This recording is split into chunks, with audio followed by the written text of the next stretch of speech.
country. He ended up on Richard Nixon's enemies list because of some of the work he was doing in presenting Archie Bunker, of those of you who saw All in the Family, and really addressing important social issues. And one thing about activist art that's quite different from art for art's sake is that the audience is as important as the art. Now, we don't suffer for quality just to have audience, but it's important to have the quality, but the audience is really important. So when Jennifer approached me with this project, I thought this is incredible because it really is in the lineage of Norman Lear. It's in the lineage of taking advocacy art to a much wider audience. And a lot of times here downtown, we do beautiful art and we deal with very important issues, but we don't have the kind of reach that someone like Norman Lear did. It's very important. So I was really excited and honored to be able to work with Jennifer, to know the kind of work she is doing, to see how she's really trying to take these issues and using humor. Humor, I think, is underappreciated as an activist tool because it really does soften and open the audience. So to see all these things coming together and then having a very high quality work of art, which we'll see here in a couple minutes, I was really excited. So thank you, Jennifer.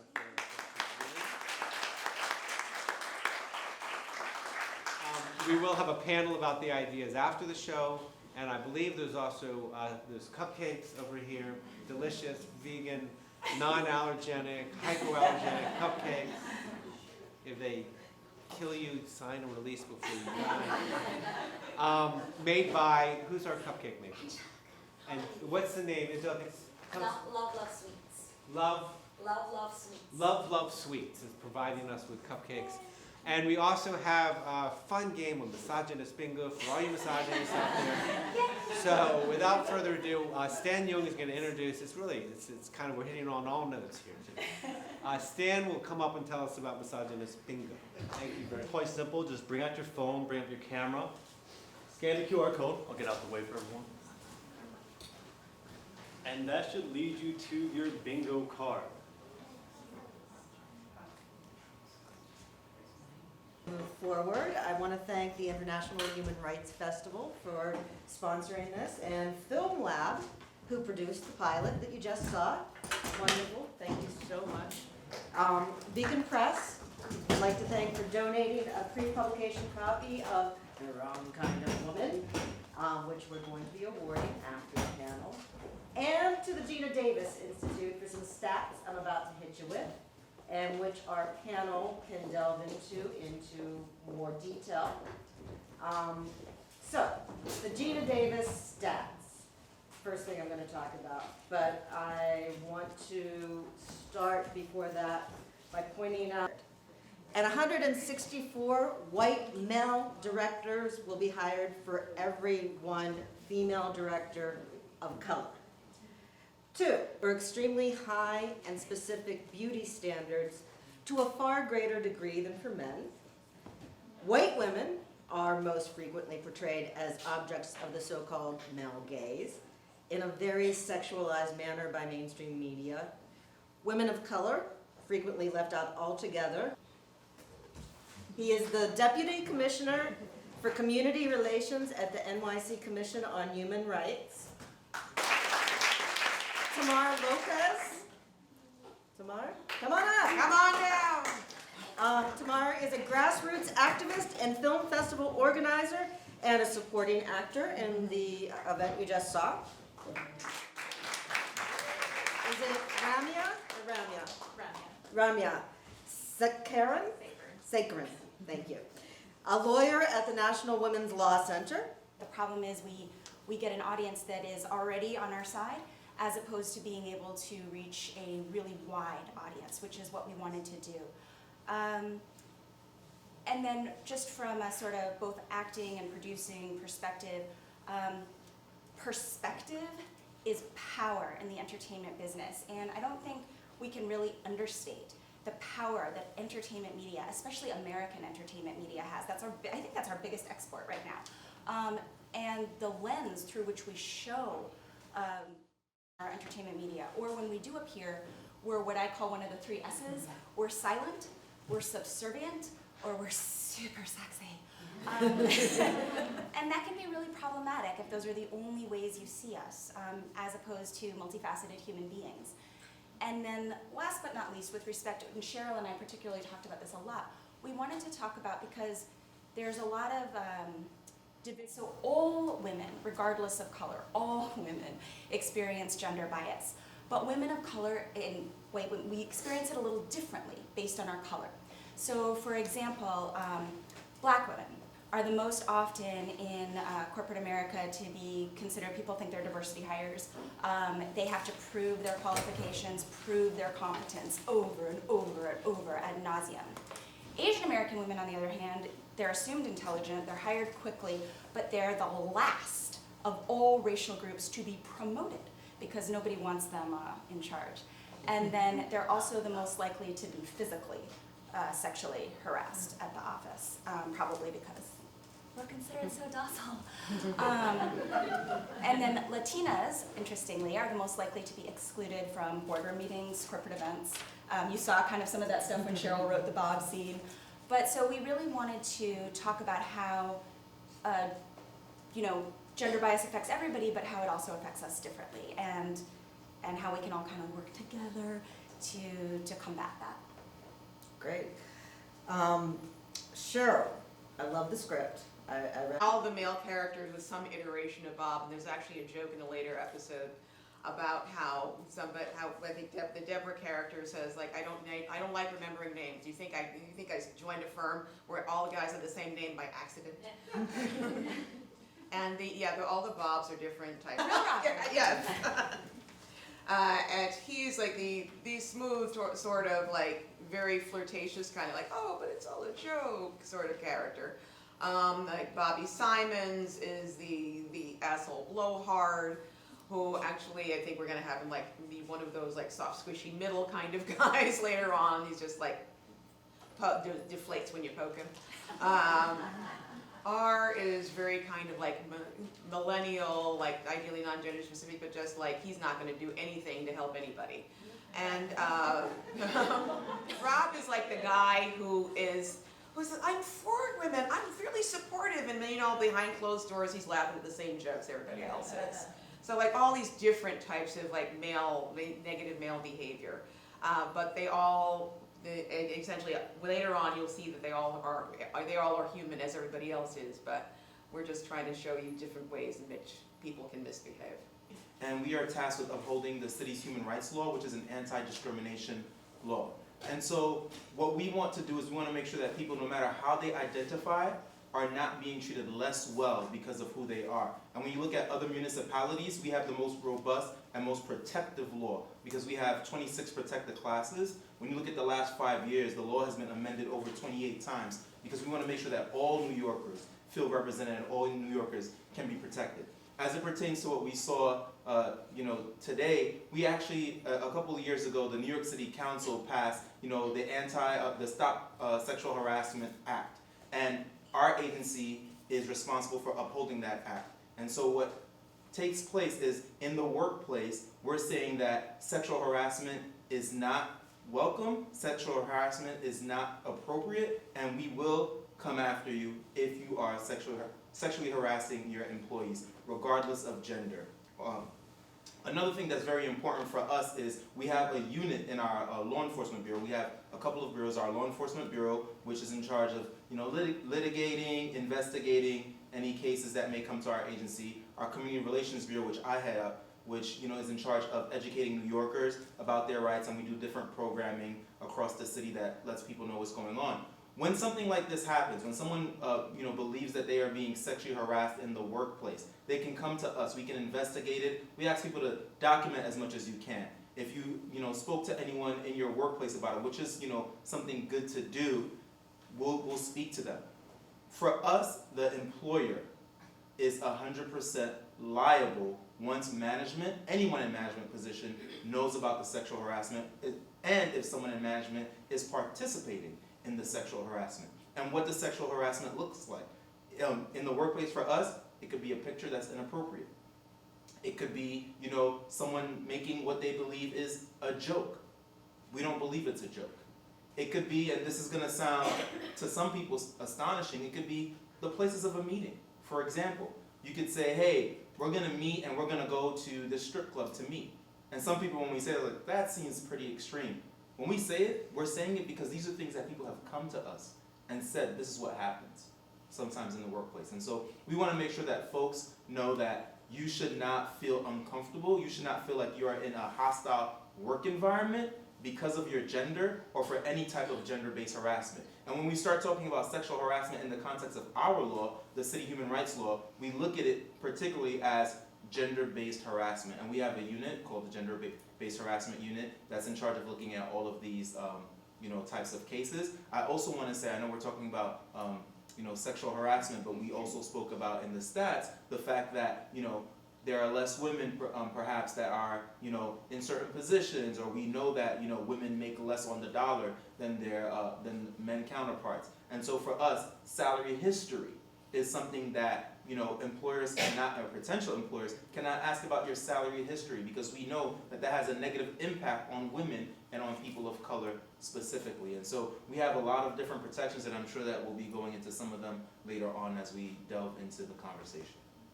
Great, thank you. I want to skip to Ramya. Yay. Because that happen in the workplace. And I'll just add that at the National Women's Law Center, we advocate for gender justice throughout society, including in the workplace, in education, in healthcare. And one of the projects that we launched in response to Me Too is the Time's Up Legal Defense Fund, which is a resource of over 700 attorneys around the country who are able to take on sex discrimination cases, whether it's in the workplace or in healthcare or in schools. And through those requests for assistance, we have seen the full gamut of harassment that you saw in this video today. And so, to your point about a trigger warning, I think it's incredibly important to portray these things, but I think it can be helpful to sort of, brace folks for what's coming and recognize the seriousness of what we saw. Great, thank you. Tamar, as someone who has worked as a grass. I was doing narration for one of Cheryl's plays, and then I met with Jen, and we kind of started talking about some of the advocacy that I do, which is mental health specifically, but we started talking about the character, and eventually I auditioned for the role, and then once I kind of got into the script, really seeing a woman of color, specifically an Afro-Latina, being portrayed was really important for me, specifically in the field of IT, which is not a field that I'm familiar with at all, but I thought it was really good to have that on screen. And working in different film festivals and also on plays, you don't see a lot of people of color on stage, on films, and so I thought it was really important to even have that character have the moments that she's had, and also speak to another woman of color as well, about the struggle that they go through.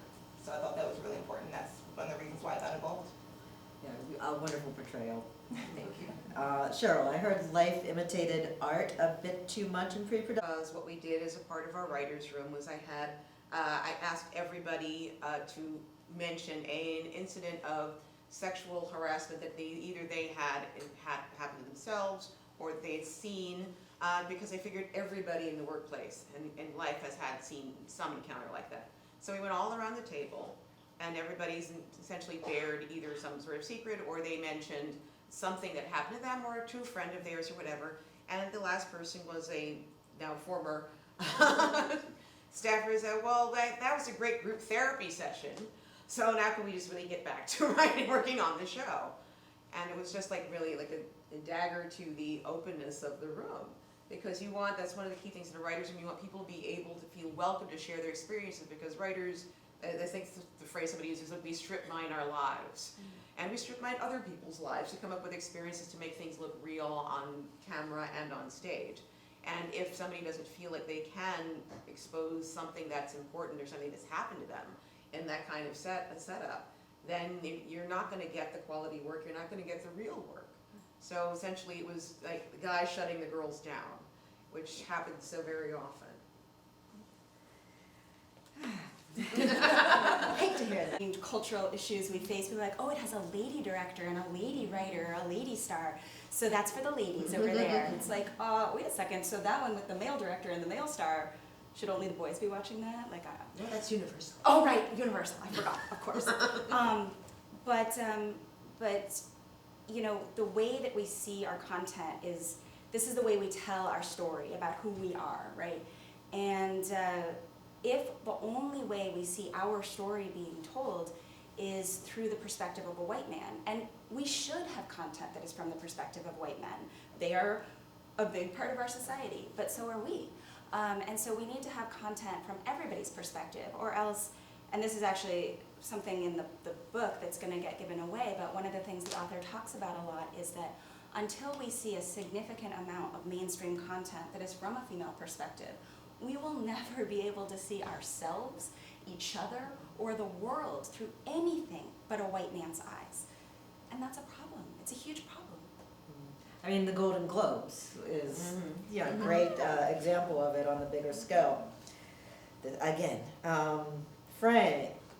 Entertainment to see how can we make sure the ethos of human rights, you know, is seen and displayed, because oftentimes, you know, people don't know what they don't know, you know, and for us, if we're putting things at the very forefront for them, I think it helps begin to change, you know, the narrative, and also gives people a different perspective as well. So for us, as a, you know, the education arm of the commission, for us, we are always, you know, putting together different curricula for young people. So we'll have something called Empowering Young Women, which is a 5, you know, part series where we go into the schools and teach the students. And it's important that as we're teaching the students, it's not just, you know, reading material, but there's also, you know, clips and entertainment pieces that can, you know, really can capture the audience. And so it's really amazing to see the work that Film Lab is doing and other, you know, arts-based institutions and entities that are really making sure that human rights, social justice is part of the content that they're delivering, because now,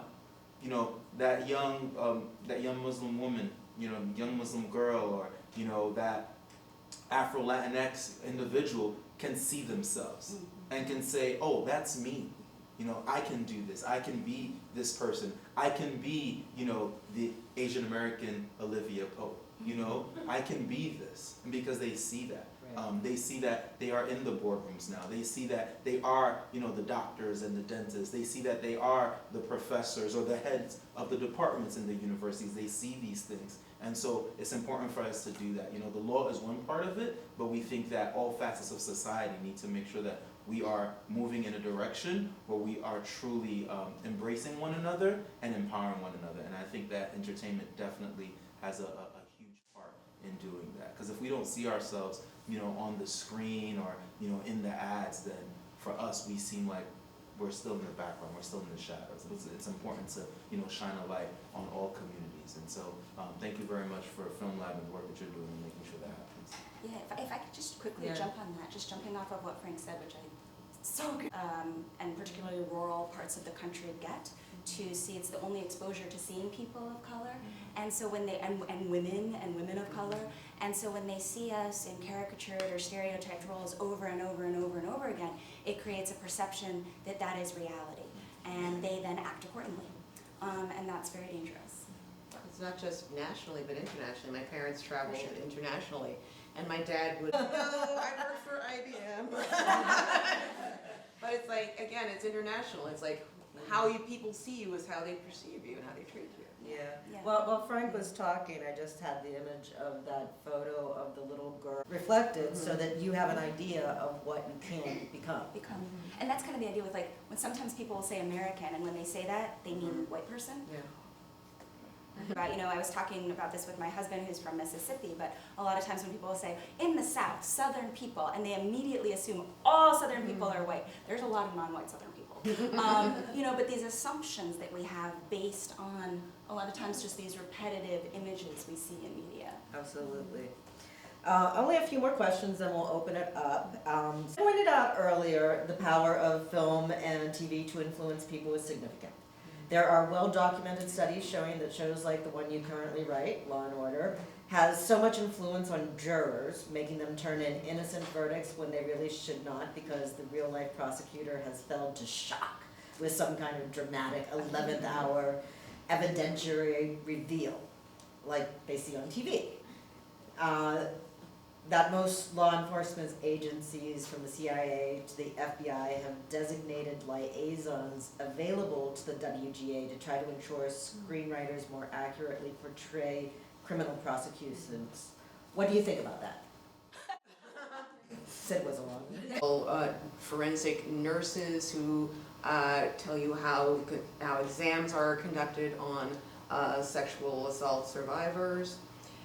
People who talk to you about how the appropriate ways in which police are supposed to ask survivors questions, because we discovered that a lot of the times in the past, police would say, well, she can't really have been raped because she didn't tell the story properly. We asked this, and then she said she changed her story later, so something's wrong with her story, so it didn't happen.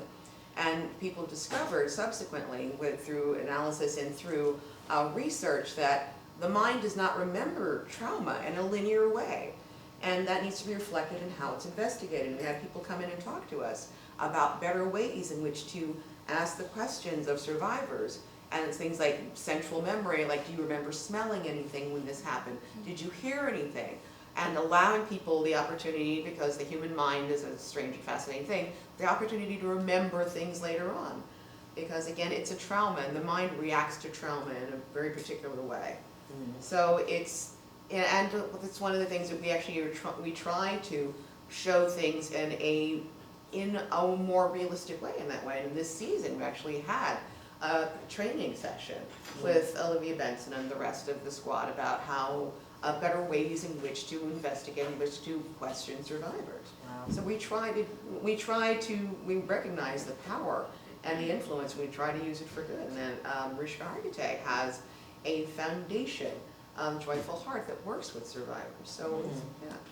Yeah, I mean, I've, as a director, had a lot of, recently said that white women should take a back seat in any discussion on gender parity, that this is only a conversation to be led by women of color. What are your thoughts?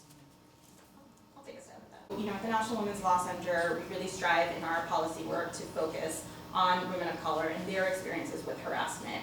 And not only with sexual harassment. I think that's something that's incredibly important and that was very well portrayed in this film, like some of the racialized sexual harassment that you saw against your character. You know, and those things are very real. Those are things that are happening all the time. And I was really glad, Frank, to hear you speak to all of the protected categories in New York City. I think it's absolutely the case that New York City has one of the strongest laws in the country when it comes to addressing discrimination, which includes harassment. But I think our employers' solutions and our public policy solutions really need to reflect the need to be intersectional in a really meaningful way. Looking at the multiple identities that people have and the way that impacts their experience, not only with sexual harassment, but with other forms of discrimination and harassment as well. So, in response to Me Too, we've seen 15 states and New York City enact new legislation to address workplace harassment. But only some of those have gone beyond sexual harassment to address harassment based on race, disability, LGBTQ status, national origin, religion, and so forth. And I think it's really important that our solutions are responsive to the multiple and intersecting identities that we all have. Anybody have anything to add? Voices of women of color do need to be more acknowledged, not just when they're, I've forgotten the term, like echoed or, which is escaping me, sorry, but they say actually the voices of women of color do need to be respected in their own, and not just when they're repeated by whites. Yeah, I would. Oh, sorry. But at the same time, and not to be, this is a little bit, whatever. But it is when we focus on what unites us rather than what divides us, we are much stronger as a group. The dominant cultural majority has consistently used divide and conquer in order to weaken us. And when we, especially as women of any color, when we start dividing ourselves and being like, well, I have suffered more than Melissa. And Cheryl's like, well, I have suffered more than Jen, so my voice is more important. We weaken ourselves tremendously. And gender parity should be an issue that is of extreme importance for everybody in this room, male, female, whatever your gender affiliation is, whatever your orientation is at all, whatever your color is. Gender parity is extremely important. It's a human right. So it's not just a female issue. It is not just a female of color issue. It is an issue for all of us, in my opinion. Anything else? This is a real situation. where she was, critiqued for her outfit in corporate office, and so the way that she combated that was by wearing cosplay. She was literally told to dress more feminine. Yes, This was yes, in her that was performance inspired. review. And she was a woman of color. Right. So I remember I saw a photo that she was in cosplay, and I was like, I remember seeing it before I even got the role. And when they approached me with it, I was like, absolutely, like totally. And the fact that it kind of added to the nerd aspect of Tamar, I really loved, just because you want to see that on screen. Yeah. And I just had fun with it. I think the first day I remember, I don't think we got to even shoot the scene, but I was in costume the entire day. Yeah, she could barely move. Yeah. We were like, don't go to the bathroom. Right, and they were like, do you want to take it off? I'm like, no, like, I want to get into the character. So it was just ingenious. Like, I think I remember going to Cheryl and thinking like I have ideas like how she probably was putting the costume together. Like it added so much to the character and just to the context of the story as well. Just that one costume. And also just the theme of like with Princess Leia and her eventually being General Organa, what she went through. I just felt like the parallels almost of that. So that's how it came to be, and I had a blast. Yeah, I had a blast with it. All right, so we're gonna open it up to questions. I'm gonna come down. Health choices are a protected category as well. Oftentimes, parents, if they are nursing, when it's time to, pump, we have guidance that talks about, lactation. And so that an employer and an employee need to have a cooperative dialogue. First, should be able to provide, a lactation room, but if that is difficult, because whenever we're looking at the law, we always talk about making sure that the accommodation is not an undue hardship, and so making sure there's a cooperative dialogue when an accommodation is being asked for. And I mention these because we know, unfortunately, when we're looking at the data, these are the issues that women oftentimes deal with when they're pregnant. If you're up for a promotion, your employer could say, well, you're going to be out soon. No, if you're up for that promotion, doesn't matter. Like, it's your promotion. Right. Whether you're pregnant or whatever your gender may be, should not impact your promotion or your assignment. If assignments need to be changed, let it be the person, let it be them who's requesting that assignment.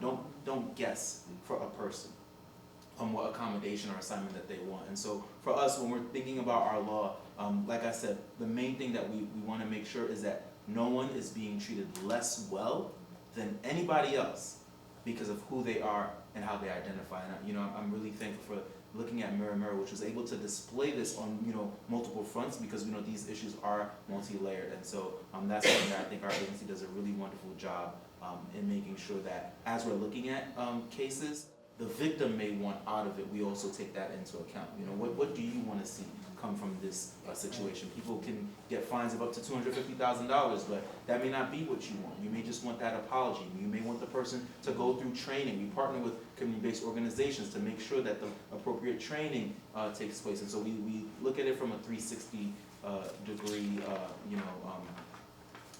lens, I guess. And so I just wanted to just share that. So folks, if you're not aware of the Commission on Human Rights, that's just some more information. And Frank can help you. As well, but we wanted to have CC have a supportive partner, to have some place where she did have a safe space, and she's not just like confronted with all of this and then she comes home and her husband's a son of a bitch as well. That would be really unpleasant. Yeah. And we also wanted to have, we didn't want to fall into the trap of Men bad. just men bad, women good. Yes. We wanted to have multifaceted characters, and we wanted to be able to play with that. And then obviously you only saw the pilot, but throughout the season, Ed has some layers to his character, as does Cece. And I think we saw a little bit of that in the very beginning, because Ed and Cece are like, ha ha ha, like we saved all these firms from sexual harassment charges. And it's like, is that a good thing? Like, right? She's really happy about that, So just playing with the fact that we're all human and not everything is clearly good. It's not all black and white, even though we're got a lot of black and red up here. Yeah, we had a color memo. We were like, Are there more questions? We investigate and find out that there was no discrimination. Your employer is just a very bad employer, but there was no discrimination. But now, because you filed, a complaint, throughout the course of, the investigation or afterwards, they're treating you differently. The assignments that you normally would have, they've taken it away from you. You feel like you're being iced out. retaliation is a protection under our law. And so even though there may be no claim of discrimination after we investigated it, because they retaliated to you, you know, stepping up and defending yourself and your rights or the rights of, you know, a colleague, that is also something our law, you know, protects. One other thing for us is not everyone always wants to have their name on a claim. And so we can do what we call a commission-initiated investigation, where we say, on behalf of the city of New York, we are filing this claim against said entity. So we can also do that for people who want to be protected and, you know, I don't want any parts of this. You know, I just want to make sure that I'm calling out discrimination for what it is. And so that's something that our agency does. Yeah, no, absolutely. I think that's great. And I think it's really important for folks to know that it's a barrier to people coming forward, and, you know, understandably so, and it's something that happens very often. You know, some of the latest EEOC, the Equal Employment Opportunity Commission, the federal agency that addresses discrimination claims, data shows that, you know, retaliation is one of the, like the highest, they receive the highest numbers, or one of the highest numbers of the charges filed related to retaliation. So it is a huge issue, but there are protections in place for that. Something that we've seen in some of the state policy work that we do around the country are efforts to strengthen whistleblower protections as well. So, you know, there are avenues like commissioner-initiated complaints, you know, in New York City and elsewhere that I think are really important. And there are campaigns to strengthen whistleblower protections so that, you know, one worker can sort of represent another worker and, you know, help them move their claim through so that they can remain, the individual can remain anonymous. And there's also the option of, you know, beginning to see the potential solution of having community organizations also represent somebody. So those are some of the not yet in place in most places, but starting to move in that direction in terms of policy reform. And if I may, I just want to make a couple of quick plugs about ways that you can get involved. For folks, you know, I think you watch something like this and sort of one of the questions is, you know, what do we do about this? This is so awful. And, you know, one thing that we are doing at the National Women's Law Center is we have this state network to stop harassment that we recently launched, which is a way for advocacy groups around the country that are looking to improve their state and local law, like what has happened in New York City recently, to get involved in campaigns and to connect with one another around the country to really strengthen efforts to improve protections. We have seen a lot of change, as I mentioned earlier, since Me Too went viral in 2017, but, you know, no jurisdiction has gotten everything right just yet. I mean, New York City has come very close, but there's still more that can be done here too to strengthen protections in a number of areas, whether it's prevention through mandatory training and the quality of those trainings, whether it's making sure you cover all workers, including independent contractors, which is the case here, whether it's addressing access to justice issues like the statute of limitations, like how much time somebody has to file a complaint, which can be very short.